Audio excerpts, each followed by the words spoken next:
nongeye kuba ikaze inshuti bakuzi ba Pirate News TV aho muherereye ku isose mbifuriza amahoro imigisha no guhamukaronga mu byo mukora byose. Tudatinze rero reka nerekeze mu mujyi wa Goma ahabere igitero cy'abazarendo. Mbibutse ko Igoma ari umujyi umaze igihe ugenzurwa n'umujyi wa M23.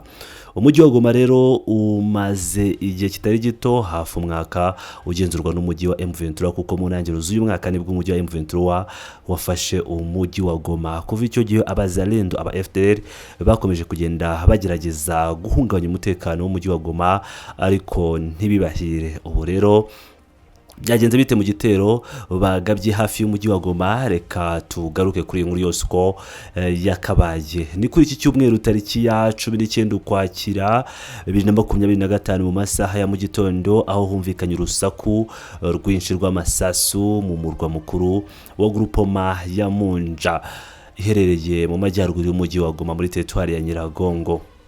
Amakuru avuga ko abateye bari abantu bitwaje imbunda, bivugwa ko ari abarwanyi ba Wazalendo bafatanyije n'ingabo za leta ya Repubulika Iharanira Demokarasi ya Kongo FARDC bagaba igitero ku birindiro by'umutwe wa AFC M23 muri ako gace.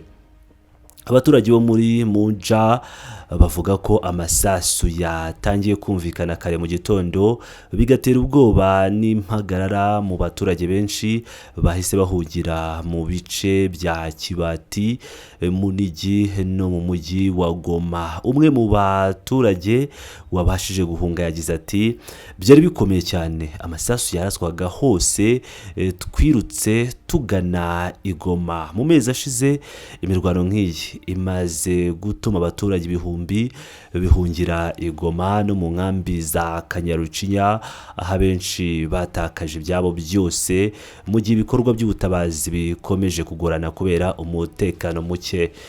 Gira ngo rero murabyiyumvira uko ibintu byifashe mu mujyi wa Goma aho AFC M23 ibindiro byayo byagabweho igitero gikomeye, igitero simusiga n'aba Wazalendo bafatanyije na FARDC ariko M23 ikaba yamaze gushishikesha ayo masasu nubwo bitoro cyo kuri iki cyumweru aba Wazalendo bari bariye Karungu. Mu bijyanye na diplomasi ho ibintu byifashe bite? Ukuntu ibintu bimeze rero, Ramaphosa yaburiye Tshisekedi ko kwica Kabila bishobora gutuma ahirikwa ku butegetsi.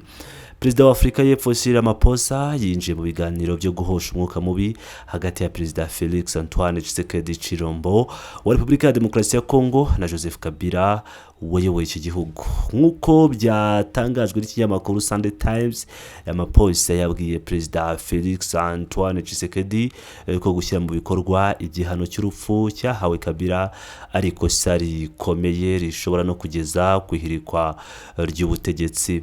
Ramaphosa asanga kandi iri kosa rishobora kuzakurura umutekano muke n'uburakari mu gisirikare cya Kongo ndetse no mu duce tugenzurwa na AFC M23 mu burasirazuba bw'igihugu. Abategetsi babiri bo muri Afurika y'Epfo bahaye amakuru Sunday Times bavuze ko Pretoria yatangajwe n'icyo cyemezo cya Kinshasa kandi ko Tshisekedi yari yarasezeranyije Ramaphosa ko azirinda ibikorwa bishobora gusenya amahoro. Amakuru yizewe ahamya ko Afurika y'Epfo na Zimbabwe byatangiye ubuhuza bugamije kugabanya ubushyamirane hagati ya Tshisekedi na Kabila. Pretoria ifata Kabila wayoboye Repubulika ya Demokarasi ya Kongo kuva muri 2001 kugeza muri 2019 nk'umwe mu bantu bakeneye mu biganiro bigamije guhosha intambara. Umwe mu ba diplomate ba Afurika y'Epfo yagize ati agomba kuba igice cy'umuti aho kuba ikibazo. Abategetsi ba Afurika y'Epfo batinya ko guha Kabila igihano cy'urupfu byatiza umurindi amacakubiri mu gisirikare cya Kongo kuko bamwe mu basirikare bakomeye bagifitanye ubucuti bukomeye nawe bikaba byanahungabanya ibikorwa byo kubaka amahoro. umuvugizi wa guverinoma ya Afurika y'Epfo Kombudzo Chaveni yemeje ko perezida Ramaphosa ari gukora uko ashoboye kugira ngo habe amahoro arambye mu burasirazuba bwa Kongo no gukomeza ituze mu karere k'ibiyaga bigari. Kabila yakatiwe urwo gupfa muri Nyakanga 2025 ashinjwa ubugambanyi no gushyigikira ihuriro AFC M23 rimaze igihe rigenzurwa rimaze igihe rigenzura ibice bikomeye bya Kivu y'Amajyaruguru na Kivu y'Amajyepfo. Ngira ngo rero murabyiyumvira, Ramaphosa abona ko Tshisekedi wa mugani wa perezida Paul Kagame ari umwe mu bagabo batajya bavuga ijambo ngo bahamye ukuri cyangwa bagume ku kuri baba bahagazeho, kuko ngo n'umwe mu bagambo bavugana nawe ikintu yagera hirya akagihindura utazi uko bigenze. Mu gihe uyu mu perezida wa Repubulika ya Demokarasi ya Kongo Felix Antoine Tshisekedi Tshilombo yari yagiye i Pretoria, yaganiye na Ramaphosa bumvikana ko atazakora igikorwa nk'icyo.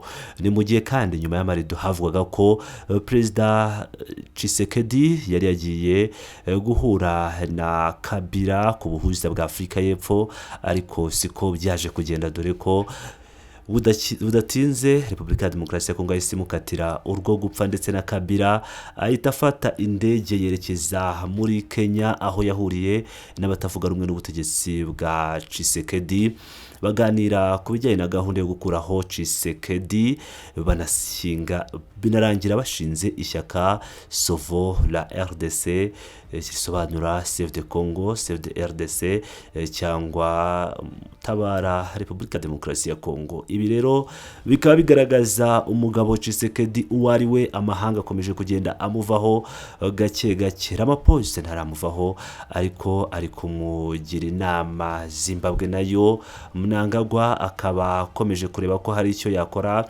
kugira ngo arebe ko amahoro n'umutekano muri Repubulika Iharanira Demokarasi ya Kongo yagaruka, ariko ku buhuza cyangwa ku bufatanye na Joseph Kabila ahatagomba gukurwa muri ibi bintu, ahubwo akaba umwe mu rufatiro rw'amahoro azashyirwaho cyangwa azagarurwa hashingiye ku mizi y'ikibazo. Ubwo ni ukuva ku isoko y'ikibazo.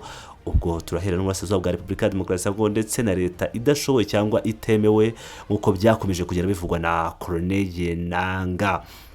Iyi leta ese izavaho ko tubona ibintu bikomeje kugenda bikomera? Joseph Kabila ashaka kumukuraho. Tshisekedi we ari gukora igishoboka cyose, ari gukoresha imiti yari yose, ari gukoresha abapfumu bose ashoboye kuba yageraho ko bamufasha akabasha kuba yagumana ubutegetsi. Ibi byose rero biri no mu masezerano avuga ko mu gihe intambara yaba ikiri kuba hataba amatora muri Repubulika Iharanira Demokarasi ya Kongo. Ibyo byose ni gahunda zitandukanye Tshisekedi akomeje gupanga, ndetse akaba yarakatiye Joseph Kabila igihano cy'urupfu.